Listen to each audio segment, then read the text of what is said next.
समीर और रमझम की ये जज्बाती दास्तान मोहब्बत, कुर्बानी और साजिशों के एक ऐसे मोड़ पर आन खड़ी हुई है जहां एक तरफ सच्ची मोहब्बत की इंतहा है तो दूसरी तरफ हसद और नफरत की आग में जलती हुई मोहनी का मक्र व फ्रेब है। कहानी का आगाज इस दिलखराश मंजर से होता है जहां समीर की दादी, जो रमझम को महल से निकालने पर तली हुई हैं, उसे एक ऐसी सजा सुनाती हैं जो किसी भी औरत की इज्जत और वक़ार पर सीधा हमला है। वो भरे दरबार में रमझम के बाल काटने का फैसला करती हैं ताकि उसे ज़लील और रस्वा किया जा सके। जब समीर वहां पहुंचता है और अपनी दादी को खींची थामे रमझम की तरफ बढ़ते देखता है तो वो गुस्से और दुख से काम उठता है। वो एक जरातमंदाना कदम उठाते हुए दादी को याद दिलाता है कि इस रियासत का राजा वो है और किसी को ये हक नहीं कि उसके होते हुए किसी बेगुनाह को सजा दे। लेकिन जब दादी अपनी जिद पर उड़ी रहती हैं और रमझम के आधे बाल काट देती हैं तो समीर का दिल करची करची हो जाता है और उसे शादी के वक्त क्या हुआ वो वादा याद आता है कि वो हर हाल में अपनी शरीक हयात का साथ देगा। चुनांचा वो अपनी मोहब्बत साबित करने के लिए एक ऐसा हैरानकुन कदम उठाता है कि सबके होश उड़ जाते हैं और वो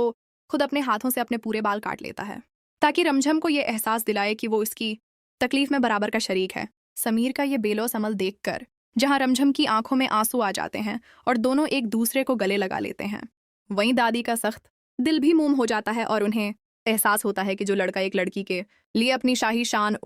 शौक और बालों की परवाह नहीं कर रहा, वो उससे जद्दा होना कभी बर्दाश्त नहीं करेगा। लिहाजा दादी अपनी हार मान लेती हैं और रमझम को एक सोने का हार तोहफे में देकर उसे अपनी बहू तस्लीम कर लेती हैं, जिससे रमझम बेहद खुश होती है कि आखिरकार उसने दादी का दिल जीत लिया। टाइम ये खुशी मोहनी को एक आंख नहीं भाती, जो पहले ही गुस्से से लाल पीली हो रही थी। वो अपने कमरे में जाकर एक ऐसी खौफनाक साजिश तैयार करती है जिसका मकसद समीर के दिल में रमझम के लिए नफरत पैदा करना है। वो जानती है कि समीर एक जिम्मेदार राजा है, इसलिए वो रमझम के हर अच्छे काम में ऐसी खराबी पैदा करती है कि खानदान के किसी फर्द की जान खतरे में पड़ जाए। यहाँ तक कि वो दादी के खाने में जहर निमा चीज मिलाकर रमझम को कसूरवार ठहराने की कोशिश करती है। समीर जब ये देखता है कि रमझम की मबीना गलतियों की वजह से उसके अपनों की जान पर बनाई है तो वो खौफजदा होकर रमझम से नाराज हो जाता है और उसे अल्टीमेटम देता है कि अगर दोबारा उसकी वजह से किसी को नुकसान पहुंचा तो वो बतौर राजा अपने फराइज निभाते हुए उसे खुद से अलग कर देगा। अब रमझम एक ऐसे इम्तिहान में है जहां उसे न सिर्फ अपनी बेगुनाही साबित करनी है बल्कि मोहनी की हर चाल को नाकाम बनाकर